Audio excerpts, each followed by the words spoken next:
କିନ୍ତୁ ଏବେ ଆପଣ ଯେଉଁ ପଚାରିଲେ ମୋତେ ସକାଳୁ ଶୀଘ୍ର ଆଜି ଉଠି ଯାଇଛ କ'ଣ ମୁଁ ରିପ୍ଲାଏ ଦେଲି ଯେ ମୁଁ ରାତିରେ ଶୋଇ ନଥିଲି। ତା ଉପରେ ଟିକେ ଆଲୋଚନା କଲେ ବେଟର୍ ହୁଅନ୍ତା ଯେ ମୁଁ କାହିଁକି ଶୋଇନଥିଲି। ଠିକ୍ ମୁଁ ଯେଉଁଟା ଏଚପି ମାନେ ଜାଣିଛନ୍ତି ନା ନା କ'ଣ ହତାଶିଆ ପ୍ରେମିକ ୟା ପରେ ପଚାରନ୍ତୁ ହତାଶିଆ ପ୍ରେମିକ ହବାର ରିଜିନ୍ଟା କ'ଣ? ଆପଣ ସବୁ ଜାଣିଛନ୍ତି ଖାଲି ଟିକେ ଫୁଲେଇବା ପାଇଁ ପଚାରୁଛନ୍ତି ଲୋକମାନେ ଜାଣିନାହାନ୍ତି ଜାଣିନାହାନ୍ତି ନା କ'ଣ କହିବା ଆଉ କହୁଛି ଆପଣ ତ ଏଇଟା କନେକ୍ଟ କରିପାରିବେ ଆଉ ଯେଉଁମାନଙ୍କ ସହିତ ଏସବୁ ହେଇଥିବ ସେମାନେ ହିଁ କନେକ୍ଟ କରିପାରିବେ। କ'ଣ କହିବି ଗୋଟେ ଜିନିଷ ଥାଏ ଯେ ଅଭ୍ୟାସରେ ଗୋଟେ ଜିନିଷ ପରିଣତ ହେଇଗଲେ ସେ ଅଭ୍ୟାସ ଭାଙ୍ଗିବା ବହୁତ କଷ୍ଟ। ଠିକ୍ କଥା ଆପଣ ଏଇଟା ଜାଣିଥିବେ। ତ ଏମିତି କେହି ଜଣେ ଥିଲେ ରାତି 1-2ଟା ଯାଏ ମୋ ସହିତ କଥା ହେଉଥିଲେ। ଆପଣମାନଙ୍କ କାହା ଭିତରୁ ବି କିଏ ଥିବେ ଏମିତି ହେଇଥିବ କଥା ହେଉଥିଲେ କିଛି କଥା ନଥାଏ। ଗୋଟେ ଲୋକ ସହିତ ସବୁଦିନ କ'ଣ କଥା ହେବ ବାସ୍ ଲାଇନ୍ରେ ରହିକି ଶୋଇପଡ଼ିବା ନିଶ୍ୱାସ ଶୁଣିବା ଏଇଟା ନିବାନିବି ଲାଗୁଥାଇପାରେ କିନ୍ତୁ ଆମେ ବି ଏଇସବୁ ଷ୍ଟେଜ୍ ଦେଇକି ଗତି କରିଛୁ। ଆଉ ମୁଁ ଏଇଟା ସଜେଷ୍ଟ କରିବି ଯେ କେହି ଏମିତି ନ କରନ୍ତୁ। ଏଇଟା ଆକ୍ଚୁଆଲି ବହୁତ ଫାଲତୁ ଜିନିଷ। ଲଭ୍କୁ ମୁଁ ଖରାପ କହିବିନି ଏଇସବୁ ମୋତେ ଲାଗେ ଯେ ଏଇଟା କିଛି ଭ୍ୟାଲ୍ୟୁ କରେନି।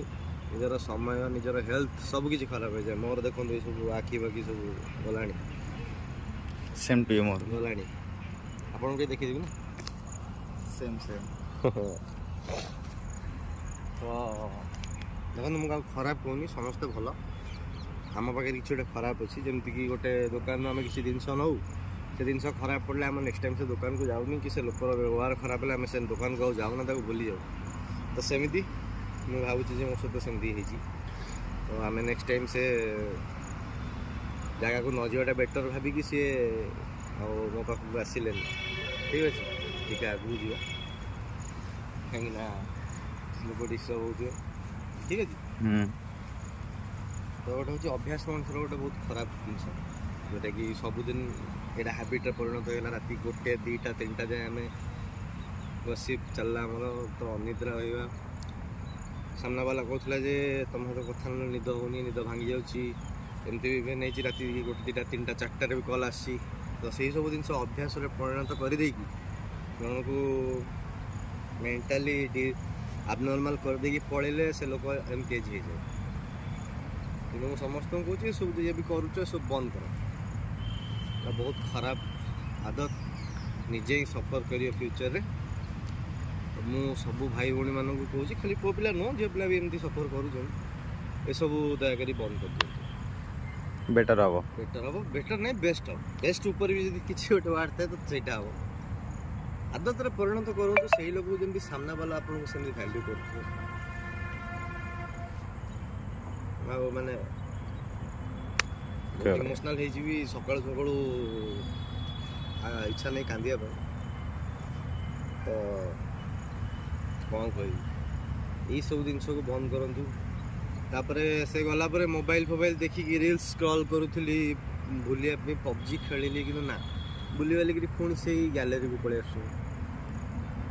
ଆକ୍ଚୁଆଲି ଏଇଟା ଭାଇ ମଝିରେ ଟିକେ କହିବାକୁ ଚାହିଁବି ଏଇଟା ଆକ୍ଚୁଆଲି ଆପଣଙ୍କ ଦୋଷ ନୁହଁ। ଏଇଟା ସବୁ HP ପିଲାଙ୍କର ଗୋଟେ ଗୋଟେ ଭୁଲ। HP ପିଲା ନାଇଁ ହତାଶିଆ ପ୍ରେମୀ ବାସ୍ ମୁଁ ବି ସେଇଥିରୁ ଗୋଟେ HP। ଆକ୍ଚୁଆଲି ସ୍କ୍ରୋଲ୍ କରୁ କି ଇଏ ନୁହଁ କଥା ହେଉଛି କି ଅଟୋମେଟିକଲି ଆପଣଙ୍କ ହାତଟା ଆଉ ଆପଣଙ୍କ ମାଇଣ୍ଡଟା ଗ୍ୟାଲେରୀକୁ ହିଁ ପଳାଏ। ପୁରୁଣା ଫଟୋ ନୁହଁ ସେ ଖାଲି ଆପଣଙ୍କ ଫୋନ୍ ବି ଗୋଟେ କାମ କରୁଛି। ତମ ମୁଡ୍ ଯାହା ଥିବ ସେଇଆ ଭିଡ଼ିଓ ଆସୁଛି। ମୁଁ ଯେତେ ଭାବୁଛି ମୁଁ ଫୋନ୍ କରିବି ସିଏ ଆସୁଛି ଠୁକରା କେ ମେରା ପ୍ୟାର ତାପରେ ଆସୁଛି ଆଚ୍ଛା ସିଲା ଦିଆ ତୁନେ ମେରେ ପ୍ୟାର ତାପରେ ପୁଣି ଟିକେ ଦେଲେ ପୁଣି ତାପରେ ଆସୁଛି ଏମିତି ଆସି ଚାଲିଛି ଧୋକା ବାଲା ଷ୍ଟାଟସ୍। ମୋ ଫୋନ୍ ବି ମୋ ଫୋନ୍ଟା ତୁ ନିଜର ମୋର କେହି ନାହାନ୍ତି କାହିଁକିନା ଏଇ ଗୋଟେ ଜିନିଷ ଦେଇକି ସବୁବେଳେ ବିନା ମତଲବରେ ଏଣ୍ଟରଟେନ୍ କରୁଛି। ମାସକୁ ମାତ୍ର 350 ଟଙ୍କା ଖାଉଛି ଚାର୍ଜ ଯାହା ଖାଉଛି ନାଇଁ କି ପଏଣ୍ଟ। ତ ମୁଁ ସମସ୍ତଙ୍କୁ ସଜେଷ୍ଟ କରିବି HP ହୁଅନ୍ତୁନି। HP ମତଲବ HP ହୁଅନ୍ତୁ କିନ୍ତୁ ହତାଶିଆ ପ୍ରେମିକ ନ ହେଇକି ହିରୋ ପର୍ସନାଲିଟି ହୁଅନ୍ତୁ। ଓକେ ଆଉ